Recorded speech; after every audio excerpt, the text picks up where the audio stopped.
దాయతి దేశం పాకిస్తాన్ మరోసారి భారత్పై నోరు పారేసుకుంది. ఆపరేషన్ సింధూర్ పేరుతో భారత్ తమపై అకారణంగా దాడికి పాల్పడిందని ఆరోపించింది. ఈ మేరకు పాక్ ఆర్మీ చీఫ్ ఆసిమ్ మునీర్ కీలక వ్యాఖ్యలు చేశారు.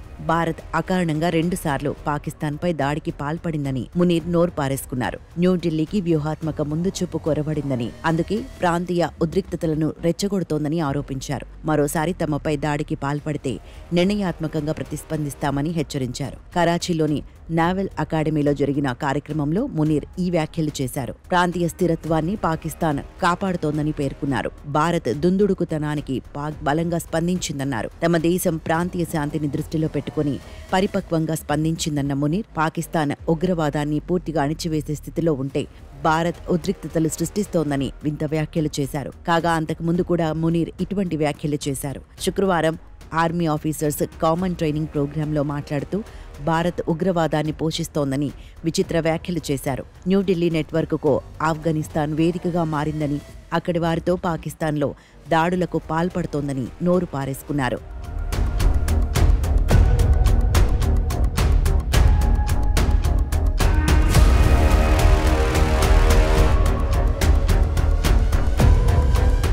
అయితే ఆఫ్ఘనిస్తాన్తో పాకిస్తాన్ స్నేహ సంబంధాలను కోరుకుంటోందని తెలిపారు. కానీ ఆ దేశం భారత్ పోషిస్తున్న ఉగ్రవాదులకు వేదిక ఇవ్వకూడదని ఆసిమ్ మునీర్ సూచించారు. అయితే పహల్గాం ఉగ్రదాడికి ముందు కశ్మీర్ పాక్కు జీవనాడి అంటూ మునీర్ వివాదాస్పద వ్యాఖ్యలు చేశారు. ఆ తర్వాతే బైసరన్ వ్యాలీలో ఉగ్రముఖ పర్యాటకుల ప్రాణాలను తీసింది. ఈ ఘటన ఇరు దేశాల మధ్య ఘర్షణకు దారితీసింది. భారత్ చేపట్టిన ఆపరేషన్ సింధూర్ దెబ్బకు దాదాపు 8 కీలక మిలిటరీ స్థావరాలు దెబ్బతిన్నాయి. వీటిలో పాక్ సైనిక ప్రధాన కార్యాలయానికి సమీపంలోని నూర్ఖాన్ ఎయిర్ బేస్ కూడా ఉంది. మరోవైపు పాకిస్తాన్లో ఉగ్ర స్థావరాలు కూడా నేలమట్టం కాగా వందల మంది ముష్కరులు మృతి చెందారు.